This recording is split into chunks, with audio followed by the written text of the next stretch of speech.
Баршаңызға сәлем достар, менің каналыма қош келіпсіз. Бүгін сіздермен құрамы жеңіл және өте дәмді кокосовый торт жасайтын боламыз. Міндетті түрде видеоның соңына дейін қарап, менімен бірге жасаңыздар. Осындай өте дәмді жеңіл торт жасайтын боламыз. Ал кеттік.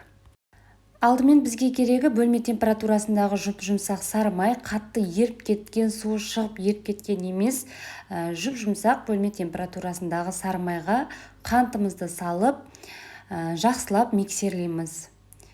Осылай біркелкі болып бірігіп кеткенше жақсылап миксерлеп аламыз. Және 4 жұмыртқамызды біртіндеп саламыз да миксерлейміз. Барлығын бірден салып жібермейміз.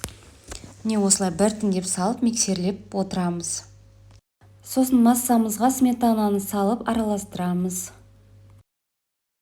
Ал енді құрғақ заттарымызды дайындап аламыз. Яғни ұн, ванилин немесе ванильный сахар, менде ванильный сахар болды, кокосовый стружка, кукурузный крахмал және қопсытқыш, яғни разрыхлитель салып араластырамыз.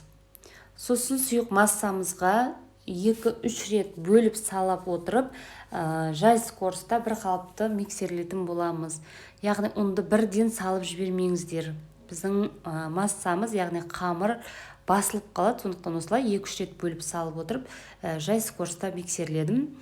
Осылай кез келген тортты жасаған кезде шет-шетін жинап, тағы да бір рет миксерлеп жібереміз міндетті түрде. Міне біздің массамыз дайын, біркелкі дәл осындай масса шығады. Енді бізге диаметрі бір 22-20 диаметрлі болу керек. Пергамент қағазын маған ыңғайлы болу үшін дәл осылай формаға жасап алдым. Немесе сызып алсаңыздар да болады. Екінші жағына қаратып, 2-3 ас қасықтан салып отырып, тегістеп шығамыз. Бір жері қалың, бір жері жұқа болып қалмасын, біркелкі етіп тегістеп аламыз. Қалған корждарды да дәл осылай пісіріп аламыз. Яғни бір 5-6 корж шығады. Есептеп алсаңыздар, барлығы біркелкі 6 дана корж шығу керек. Алдын ала қызып тұрған пеште 160-170 градуста шамамен 10 минуттай қызарып сарғайғанша піседі, және толық суығаннан кейін ғана кремдерін дайындаймыз.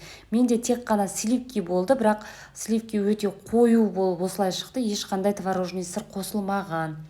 Ал енді кішкене қосып, үстіне сахарный пудраны қосып, яғни стойка болғанша, яғни жақсы болып тұрғанша миксерлеп аламыз жоғарғы скоростта. Сливкиді білесіздер, 33-35% болуы керек, және өте салқын, холодильникте тұрған.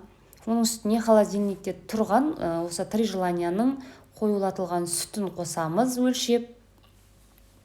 Сосын араластырамыз, миксерлемейміз, тек қана араластырамыз. Көп араластырудың қажеті жоқ, крем бізде сұйылып кетеді. Осылай 1-2 рет араластырып жіберсек жетеді.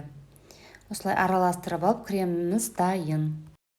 Ал енді пропитка жасаймыз. Кішкене сүтке қоюлатылған сүт, яғни сгущенный молоконы қосып араластырып аламыз. Осылай міне біздің корждарымыз дайын.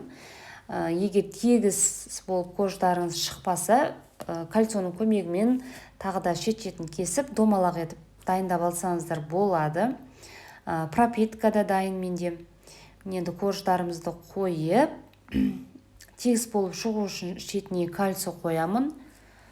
Міндетті емес. Әр коржға осылай пропитканы сеуіп, сосын кремді жағатын боламыз. Пропитканы көп етіп құйып тастамаңыздар. Осылай әр жеріне құйып, сосын кремімізді жағып, сосын келесі корждарды қойып, дәл осылай құрастырып аламыз тортты. Әр коржға дәл осылай пропитка и крем и келесі корж қойылатын болады. Менде крем кішкене сұйықтау болып қалды, себебі крем жасалынғаннан кейін біраз уақыт ыстық жерде қалып қойды, сразу жасалынбай.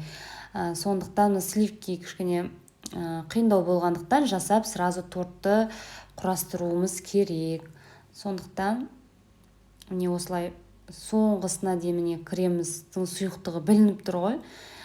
Бетіне жағып, холодильникке бір 4 сағатқа 3-4 сағатқа кем дегенде осылай қойып қойдым. 3-4 сағат өткеннен кейін кальцияумызды шешіп, жан-жағын қаптап, тегістеп, бетін жан-жағын кокосовый стружкамен қаптап аламыз. Біздің тортымыз дайын. Егер кокосовый стружка ұнатпасаңыздар, жай ғана креммен қаптай салсаңыздар да болады. Міндетті түрде жасап көріңіздер, сіздерге ұнайды деген сенімдемін. Құрамы қарапайым заттардан жасалынады. Кейінгі видеоларда кездескенше сау болыңыздар. Сіздермен болған Умида. Егер видео ұнаса, төменге пікір қалдырып, каналға тіркеліп кетуді ұмытпаңыздар.